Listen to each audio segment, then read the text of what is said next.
Hi friends, என்னோட குட்டி மாடி தோட்டத்தை பார்க்கலாம் வாங்க.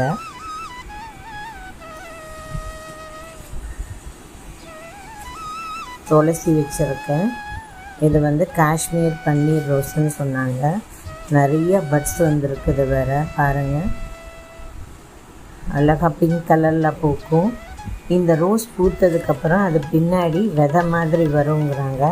அந்த விதையை நம்ம எடுத்து யூஸ் பண்ணி செடி போட்டால் நாற்று வரும்னு சொன்னாங்க. ட்ரை பண்ணி பார்க்குறேன். இது மல்லிகைப்பூ செடி. புதினா பாருங்கள். நான் எப்பயுமே புதினா காசு கொடுத்து வாங்க மாட்டேன், வீட்லேயே வரும். மாதுளை இப்போ தான் வச்சது. கற்பூரவள்ளி, கத்திரி நாற்று ஆடி பட்டத்தில் விதைச்சது, வளர்ந்தோன்னு காட்டுறேன். இது நாட்டு பன்னீர்,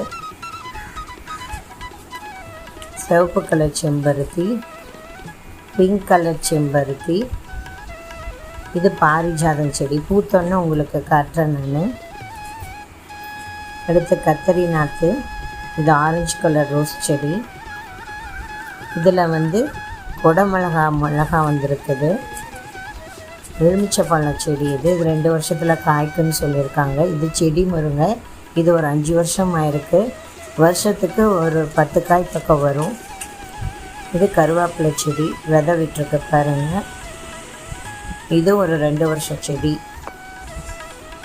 துளசி 2 தொட்டி ஃபுல்லாக துளசி இருக்குது.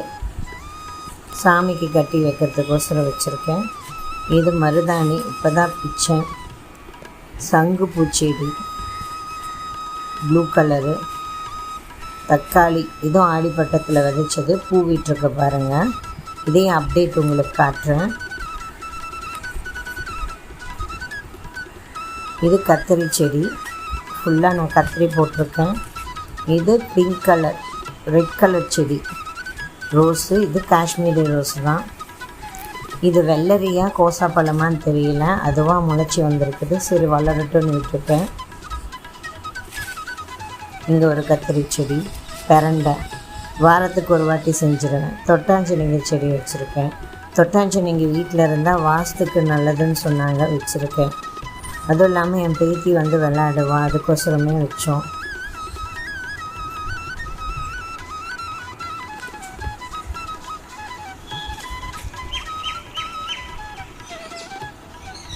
இதுவும் கத்திரி செடி. கத்திரி அப்டேட்டை நான் ஒவ்வொரு வாட்டியும் உங்களுக்கு காட்டுறேன்.